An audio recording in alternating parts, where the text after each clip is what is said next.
Assalamu alaikum and welcome back to my channel. In today's video, I'm going to share with you guys how I make incense, Thiouraye, Senegalese incense using Gowe that is grounded up. So it's Gowe in the powder form. Sungo Gowe.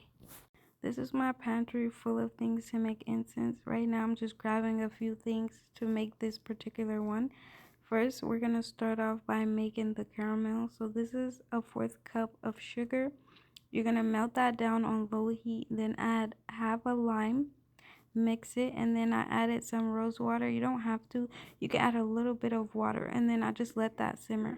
Right here, I'm just measuring out the grounded up Gowe.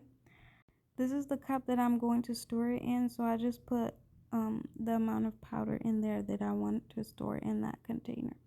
So then you're just gonna put your perfume oils on it so that it can all be soaked in the perfume. Make sure all of it is wet and there are no dry spots.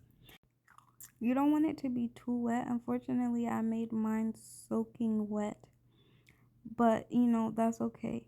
It still burned pretty well.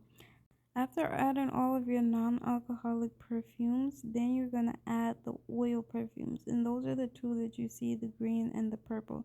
Those are the ones that I added last, as well as the one that's in the clear bottle.